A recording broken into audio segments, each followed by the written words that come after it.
Pria itu sama sekali tak menyangka. Walau dia isekai jadi bos villain wanita level max, tapi seiring hilangnya kejantanannya, sekarang bahkan jika Anda melihat seorang gadis cantik telanjang, dia sama sekali tak bernafsu. Namun di siang hari, demi merekrut anggota 12 bintang langit kedua, Libra, tujuan MC berikutnya adalah makam malam. Dina usul membuat golem transportasi. Walau MC bisa sihir teleportasi, itu umumnya untuk pemakaian solo, bahwa makhluk hidup butuh 2 syarat. Targetnya tak sadarkan diri, atau atas persetujuan target. Kalau targetnya menolak, akibatnya bakal sangat fatal. Intinya, bahwa orang itu sangat ribet. Karena sekalian bikin golem, biar tak perlu camping di alam liar. Lebih baik tambah kasur dan kamar mandi. Melihat wajah Aris yang sangat antusias, MC pasrah dan menuruti mereka. Alhasil, sihir alkimia MC sudah sekelas dewa. Asal bahan cukup, karavan pun jadi. Apalagi cuma perabotan rumah sepele. Melihat itu, Dina bilang masih kurang kasur. Ini belum seberapa bagi MC. Gilanya, karavan ini punya AI asisten, mirip Siri atau malamnya. Dina tak sengaja menemukan air panas di dekat situ. Tanpa pikir panjang, Dina menarik Aris untuk mandi. Saat itulah MC baru sadar, mandi telanjang bersama mereka.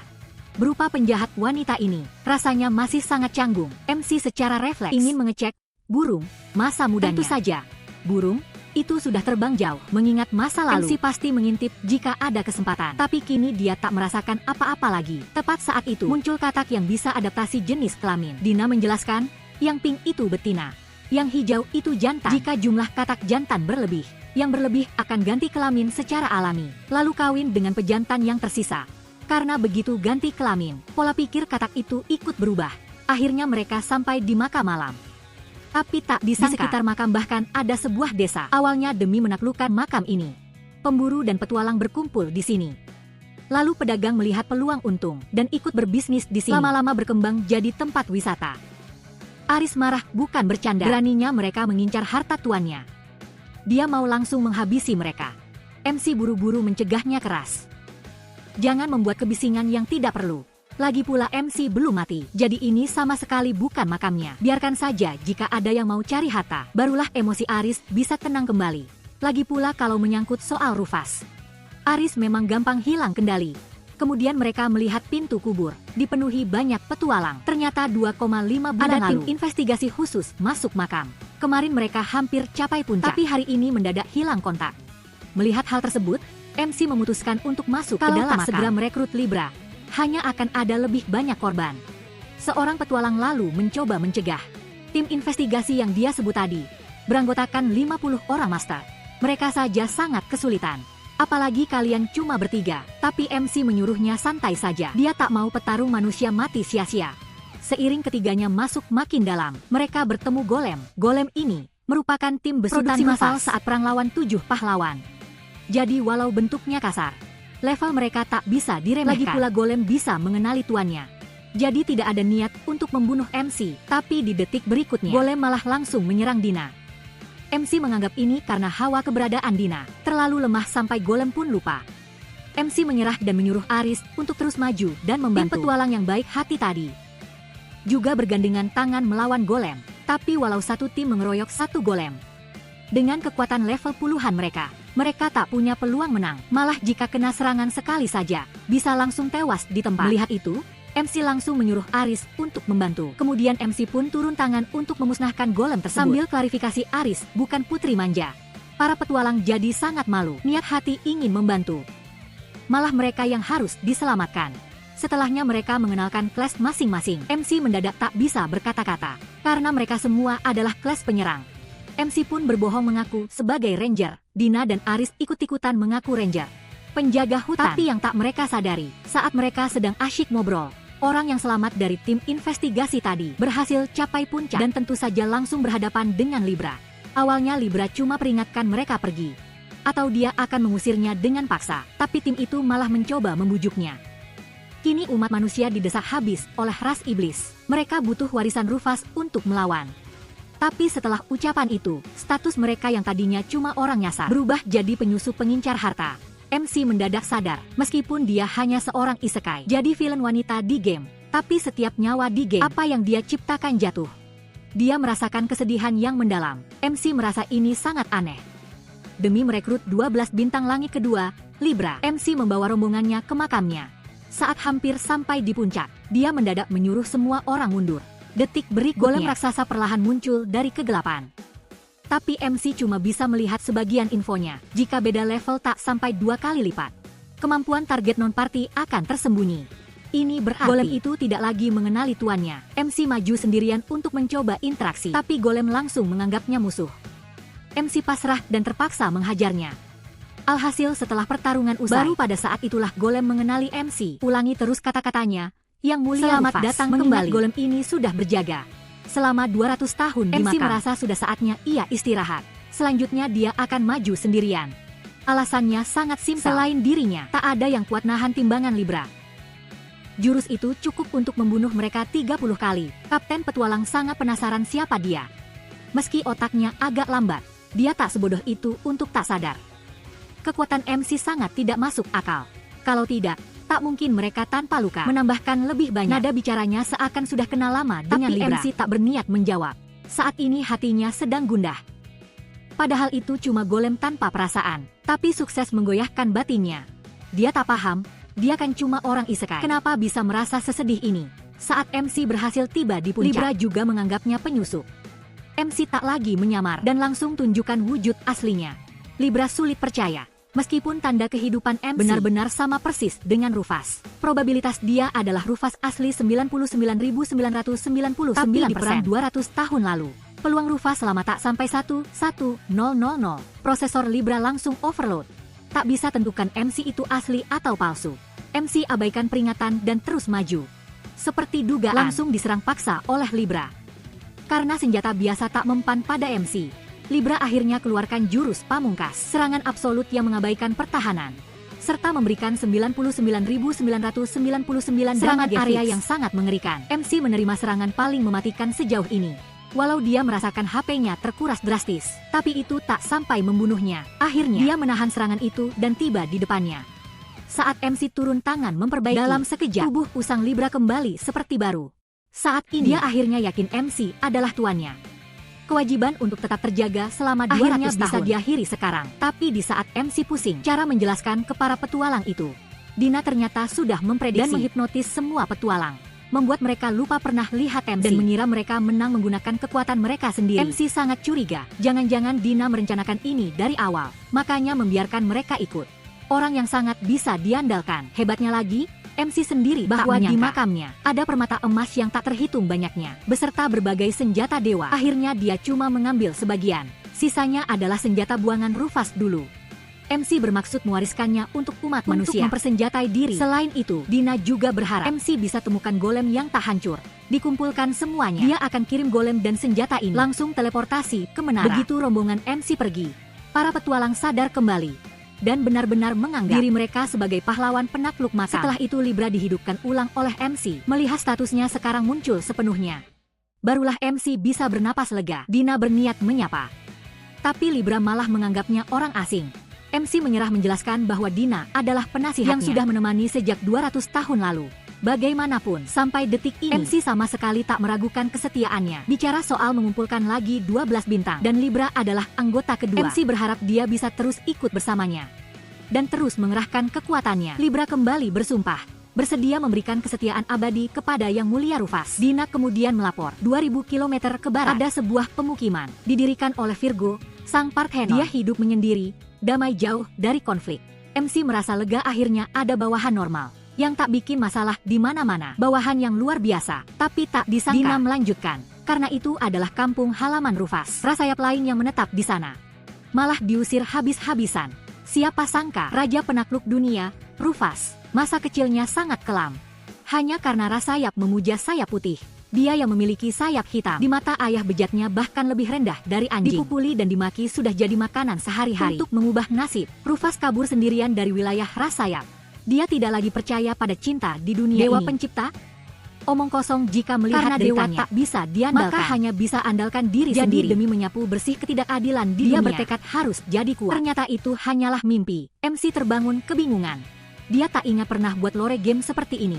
Entah itu mimpi barusan, atau serpihan memori yang dia lihat sebelumnya. MC menebak ini adalah memori tubuh aslinya. Dia mulai ragu ini bukan sekadar game, melainkan dunia yang nyata. Tapi kalau sekarang jiwa di tubuh Rufus itu adalah dia, lalu di mana jiwa Rufus yang asli? Padahal belum lama berselang, dia dan yang lainnya sedang dalam perjalanan untuk merekrut bintang Virgo, Parthenon. Dia mengatakan ras bersayap diusir dari Parthenon, kini menetap di negara Raja Langit Merak, dari 7 pahlawan. Di sanalah mereka menetap sekarang. Dari jauh terlihat ibu kota negara itu. Kebetulan MC juga ingin bertemu anggota Survivor 7 pahlawan saat di game. Untuk cari tahu apa dia juga player, tapi negara sayap ini dibangun di gunung dan terbelah hitam putih di kiri kanannya. Karena ada 2 faksi besar di negara itu, faksi sayap putih ekstrim yang memuja warna putih, dan faksi sayap campuran yang terus ditindas. Merak memang mengaku netral. Sayangnya dia gagal meredam konflik ini. Dulu saat Rufus menguasai dunia, dia memang melarang keras diskriminasi. Tapi semenjak Rufus disegel, faksi putih gila-gilaan menindas ras lain dan rebut wilayah mereka. MC ingin ke kota hitam dulu. Libra putuskan lain kali pakai dalam, melihat dalam atas tangganya seperti tak berujung. Libra bilang ini masalah kecil. Dia langsung menggendong 3 orang lainnya terbang. Mereka lalu sembarang pilih penginapan. MC kembali bermimpi. Saat kecil dulu dia pernah menghajar si brengsek yang mengejek sayap hitamnya. Tapi ayah biologisnya yang bersayap putih tak peduli. Bahkan menjadikan sayap hitam ini sebagai babu. Sedikit-sedikit main tangan, KDRT. Padahal di luar sok alim, ikut pesta dan menguncinya di gubuk kayu. Ibunya yang sakit hanya bisa diam-diam beri makan. Tapi saat mengantar ibunya pulang, kepergok langsung oleh si ayah bejat. Rufus bergegas melindungi ibunya. Takut sang ayah akan memukul ibunya. Tapi ayah itu malah melimpahkan emosinya ke sayap hitam Rufus.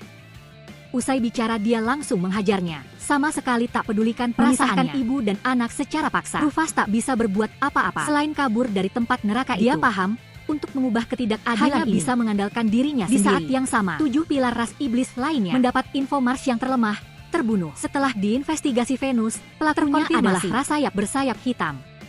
Ada yang cemas jangan-jangan itu Rufus, tapi mayoritas merasa tak mungkin. Bagaimanapun, dia adalah raja yang sayap hitam sampai ke ibu kota iblis. Jika dia benar-benar masih hidup, akan jadi krisis besar bagi ras iblis. Keesokan harinya, MC membagi tim untuk cari info. Dengan kekacauan ras sayap saat ini, bakal sulit untuk bertemu Raja Langit langsung. Aris melapor sebelum berpisah. Info tentang kambing hitam dari 12 bintang.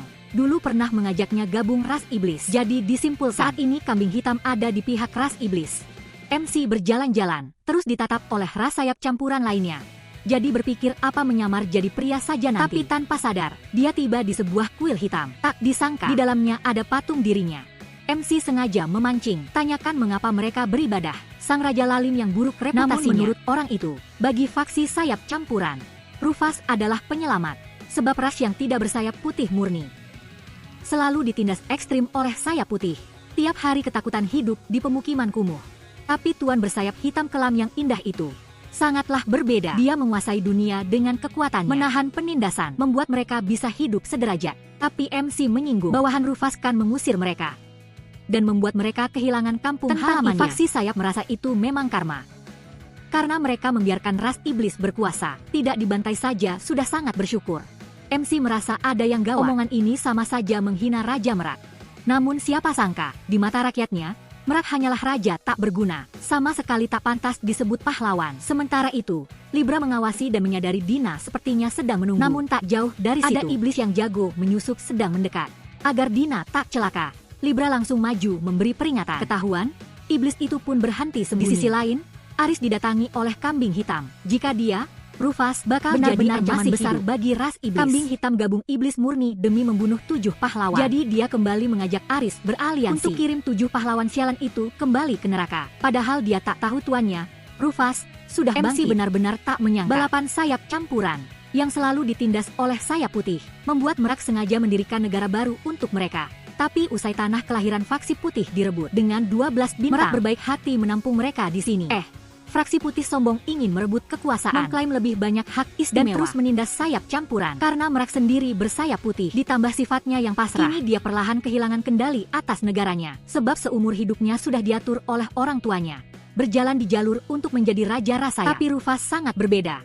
Dengan sayap hitam terlarangnya, meski terus ditindas, dia menjadikannya kekuatan untuk maju. Makin Rufus bersinar, makin Merak merasa dirinya tak berguna. Sementara itu, Libra sedang bertarung melawan Jupiter, salah satu dari 7 pilar. Di sisi lain masih dibujuk kambing hitam. Dia ingin membunuh Raja Langit untuk membalaskan dendam Rufus. Padahal dia tak tahu Rufus sama sekali belum mati, bahkan sedang mengumpulkan kembali 12 bintang. Aris berharap kambing hitam mau ikut menemui tuannya, tapi kambing hitam menolak. Walau dia juga ingin kembali pada tuannya, tapi kalau musuh tak diberantas dulu, sejarah lama akan terulang lagi. Makanya dia mau menebas kepala Raja Langit, menghancurkan negara ini, lalu membantai habis ras iblis sebagai persembahan untuk tuannya. Aris sangat khawatir. Dia setuju dengan pemikiran kambing hitam. Membunuh 7 pahlawan memang ambisi utama 12 bintang. Jadi dia tak punya alasan melarang. Masalahnya, haruskah dia melapor ke Rufus? Sebab faksi putih dulu memang pernah menyakiti tuannya. Dia putuskan untuk pantau dulu kalau mereka masih rasis menjijikan, seperti sikap mereka di masa lalu. Biar saja mereka mati semua. Sementara itu, orang yang Dina tunggu tak ia bahkan datang. Tidak sengaja mendengar konspirasi di baliknya. Ternyata faksi putih mau bujuk raja untuk bantai sayap campuran, tapi ditolak sang raja. Jadi mereka mau turun tangan sendiri dengan gaya sok suci. Berkuar ini demi keadilan sejati. Berdasarkan info dari si Jupiter, sayap campuran juga sedang siap-siap perang. Tapi masalahnya waktunya sudah lewat. Jupiter tak kunjung menampakkan diri. Dina tak nyangka baru juga sampai di negara ini. Perang saudara mau meledak, dan provokator utamanya adalah si Jupiter. Sementara itu, Jupiter dihajar telak oleh Libra. Sadar takkan menang, dia cuma bisa lalu menghilang tanpa jejak dalam sekejap. Libra scanning 2,5 detik dan langsung menyerah. Bebas mengejar, hanya buang-buang waktu saja. Bagaimanapun, sifat dan gaya bertarung musuh telah dianalisis sepenuhnya. Kalau ketemu lagi pasti bisa langsung dibasmi. Setelah itu mereka berempat kumpul. Dina lapor Kota Putih mau mulai perang saudara. Dalangnya pasti si pria misterius Jupiter yang menghasut. Di saat yang Libra bilang dia bertemu pilar iblis. Makanya dia minta isi ulang peluru dan gear. Soalnya selama 200 menjaga kuburan, amunisinya nyaris ludes tak tersisa. Rufus juga ceritakan apa yang dia temui. Kebencian Kota Hitam terhadap Putih juga sangat dalam. Namun mereka malah memuja patungnya di kuil. Mendengar ini, ketiga bawahannya langsung tergerak, sepakat mau support penuh Kota Hitam. Padahal Dina awalnya bodoh. Kekacauan di negara ini harusnya diselesaikan rajanya sendiri. Tapi Libra tegas membantah. Ketika negara ini hancur, keseimbangan 3 pahlawan akan runtuh total. Dan mengundang iblis invasi besar-besaran. MC merasa cukup lega. Libra bisa beri argumen masuk akal. Namun tak disangka detik dia malah usul bantu Kota Hitam bantai habis faksi putih. Lalu, negara ini bisa dijadikan wilayah milik Baginda Rufus. MC langsung tepuk jidat. Pikiran anak ini agak psikopat juga rupanya. Intinya, target utama sekarang itu iblis Jupiter. Dan pria misterius bernama Jupiter itu. MC tiba-tiba sadar, mungkinkah mereka berdua adalah orang yang sama, tapi mau nangkap orang sekalipun. Santai dan keselamatan diri tetap nomor 1. MC tak menyangka, niat awalnya hanya untuk mengecek apakah mereka termasuk malah terjebak di situasi seribet ini. Ketika kiri, negara ini pasti hancur. Kini Jupiter lagi ngamuk frustrasi. Sialan, kalau Libra ada di sini, berarti Rufus juga ada di sini. Rencananya jadi hancur berantakan. Rekan sesama 7 pilar datang membantunya. Katanya bisa bantu menahan Libra selama 20 menit. Sementara itu, dengan Libra yakin pertemuan berikutnya Jupiter pasti kalah. Anehnya, dia tak mendeteksi Dina. Radius 100 km pun nihil sinyal. Seakan sudah keluar dari negara ini. MC tak terlalu ambil pusing. Toh Dina bisa sihir teleportasi. Mungkin lagi pulang ngambil uang. Libra terheran. Apa dia pengguna X-Gate? MC tak tahu apa-apa soal itu. Libra terkejut. Di zaman sekarang ada sihir teleportasi lain, MC mendadak merasa ada yang tak beres. Wajar Libra sangat kaget. Soalnya 200 tahun belum lalu ada sihir teleport semacam itu. Bahkan game aslinya pun belum dirilis. Lalu kenapa Dina bisa sihir macam ini? MC pusing memikirkannya. Kenapa dulu dia bisa melewatkan kejanggalan ini? Dia harus segera menginterogasi Dina. Begitu Dina muncul, langsung disidang di depan meja. MC baru sadar, Dina itu NPC figuran. Tapi statopenya bikin curiga parah. MC langsung tanya, sihir teleportasi apa itu X-Gate? Tak disangka Dina langsung mengakuinya. Dipikir-pikir, selama ini Dina memang tak pernah berniat menyembunyikannya. MC terus menanyakan ras apa dia sebenarnya. Kok bisa hidup 200 tahun lebih? Meski tidak terlihat seperti ras bersayap atau ciri-ciri vampir. MC sampai melongo. Malah bingung mau tanya apa lagi. Lalu baru ingat dia punya skill identify. Ternyata status Dina gila banget. Kekuatannya hampir setara dengan 7 pilar iblis. Walau masih merasa ada yang janggal, tapi MC putuskan menyudahi interogasinya. Lalu Dina bilang, sihir teleportasinya bisa bawa Libra kemana saja. Sebab batas syarat angkutannya mengecualikan benda mati item. Sebagai golem, Libra bisa diangkut tanpa syarat. Apa mau dicoba sekarang? Libra menilai aman-aman saja. Tak ada jejak Jupiter di sekitar. Peluang diserang secara sembunyi-sembunyi di bawah 5%. Dina usul sekalian membereskan load equipment yang didapat tadi. Kira-kira butuh waktu sekitar 15 menit. MC menyetujui saja. Siapa sangka hanya ditinggal kota sebentar. Tiba-tiba diserang secara misterius. Jupiter nongol mengompori situasi. Bilang kota hitam mau serang dadakan ke kota putih. Padahal orang kota hitam mengira putihlah yang menyerang mereka.